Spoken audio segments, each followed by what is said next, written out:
Please forward and share to help shed light on this injustice. Greetings. My name is Jessica Johnson. I am HIV positive. My mother, Jacqueline Davis, is also HIV positive in addition to being a military veteran. We are both residents at 550 East 61st Street, Jacksonville, Florida. We are also documented Ryan White recipients, behavioral services recipients, and infectious disease patients at the 5th Street Duval County Health Department. Last year my mother had knee surgery and was down for the end of 2021 and the greater part of 2022, due to being overwhelmed with my newly diagnosed HIV positive status, and my divorce, along with the responsibilities of nursing my mother back to health. In addition to overworking to pay all the bills, I have been experiencing severe symptoms of depression and PTSD. The symptoms have only worsened due to the great deal of discrimination I have faced because of my HIV positive status within both my place of employment and my place of residence. It has gotten to be very problematic. Because of this, I have occasionally been receiving rental assistance through the Lutheran Services Hopwa Division. However, since September of 2022, property manager, D. Campbell, has refused to cooperate with these organizations. Mid-September of 2022, Ms. Joya Cogdell, a coordinator at another local rental assistance agency, who was prepared to pay the rent and the late fees, emailed me, stating that she had spoken with Ms. D. Campbell and was waiting for her to complete the online registration so she could be authorized to receive rent and late fee payment on my behalf. However, D. Campbell, All-County Property Management, property manager for my residence, has neglected to complete registration so she can receive rent payment on my behalf. Instead, she has opted for denying me a lease renewal and posting 3-day vacate notices on the door on my residence every month. For the past 5 months, my landlord, Ms. D. Campbell, All-County Property Management, property manager, is well aware of my condition and the various agencies that have been assisting me during this moment of distress. Yet, she refuses to follow through with registering on the government portal so she can receive rent payments for me by way of these organizations. This is not the first time that I have had an issue with Ms. D. Campbell following through with the tasks necessary to receive rental payment from an agency that is willing to assist me. In fact, there was an issue back in March of 2022, when D. Campbell, All-County Property Management, property manager, gave Lutheran Services Hopwa coordinator, Audrey Green, an incorrect address to mail a check, being sent to cover the rent for March of 2022, on my behalf. It took months to get it all straightened out, and I was still charged a late fee, even though the late payment was due to D. Campbell's misinformation. Therefore, when this issue arose, I thought it best to reach out to Lutheran Services Hopwa coordinator, Audrey Green, to see if she might be able to mitigate on my behalf. Upon speaking with Lutheran Services Hopwa coordinator, Audrey Green, about the situation with my landlord, D. Campbell, refusing to register to receive the payment from Joya Cogdell on my behalf, she instructed me to just find another place to stay. Admittedly, taken aback, I asked Ms. Green if it was a reasonable response. I mean, would it not be easier to assist me in maintaining housing rather than to have me to move out, with no documented income and no stable housing lined up, inevitably creating a more pressing need to re-establish stable housing for both me and my mother? Ms. Green has helped me in the past. However, it seems as though her advocacy is no longer an option for me or my mother, due to her unspoken, yet clearly displayed.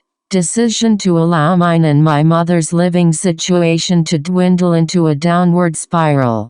I don't believe that I have abused the services offered to those in my situation by only asking for assistance when it has been desperately needed. For nearly a decade, I stood strong, single-handedly taking on the financial responsibility of caring for my mother, even if it meant raking up an obscene amount of student loan debt. After she, herself, was diagnosed as HIV positive in 2013, and her mental health began spiraling out of control, completely caring for my mother, without assistance, while also working 2 separate jobs, putting myself through college at FSCJ, tutoring and note-taking for students with disabilities, and obtaining 2 associate's degrees, alongside a bachelor's degree. Therefore, when I was accidentally stuck with a needle, while working in the medical industry, a field I had no prior experience in, during the peak of the COVID-19 pandemic, ultimately contracting HIV, I was devastated and felt as though God was playing a dirty trick on me.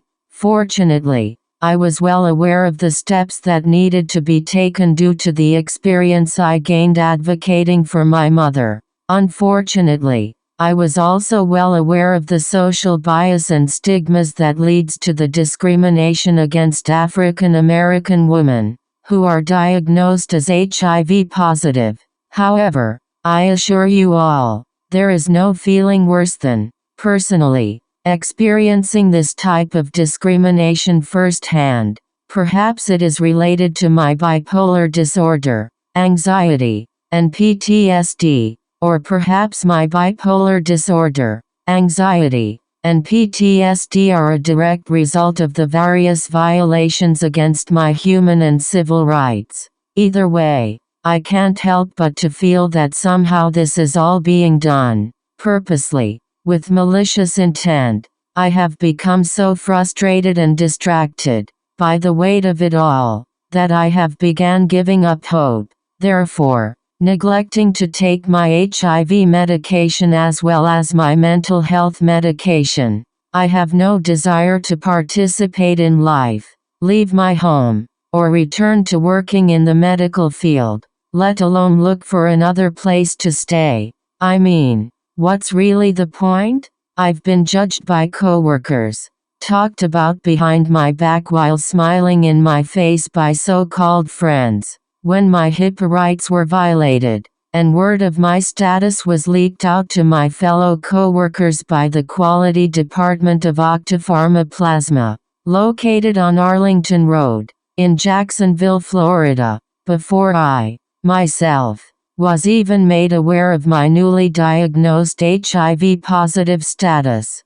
Socially ostracized and forced off the job while I was out on FMLA leave. As a result, because higher-ups would rather forged my signature onto a falsified 2-week notice to save themselves, rather than to do what's right, such as admitting to the violation of my HIPAA rights by leaking word of my HIV status to my fellow coworkers, and admitting that they failed to provide properly posted protocols and procedures to provide information and solidify said information for employees on the actions to take in the event of an accidental blood exposure incident. Hours cut so low at the following job, once they became aware of my status, that it was actually costing me money and mental anguish to continue working there. Family members, who have completely turned their backs to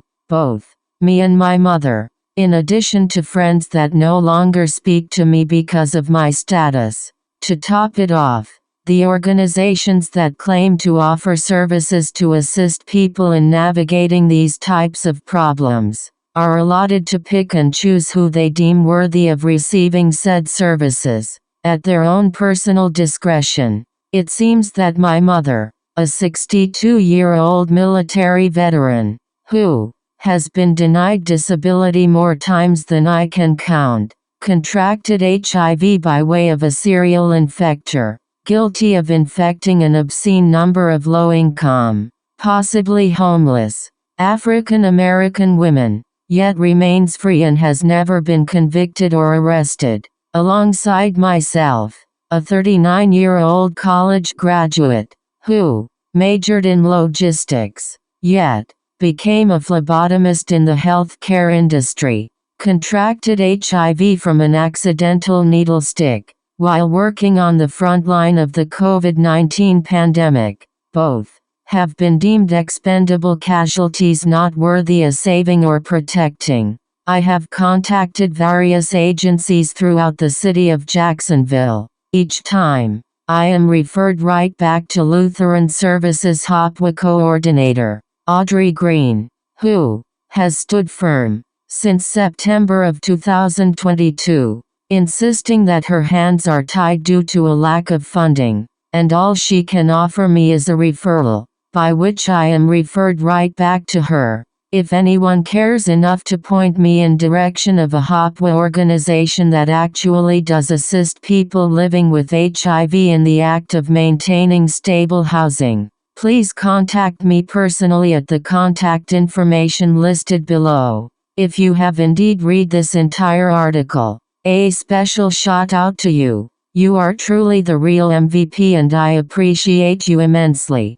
Jessica Johnson, Jessica Johnson 12369 at gmail.com 904-446-0398. I tease the abuse of authority for me. Please share and forward to shed light on this injustice.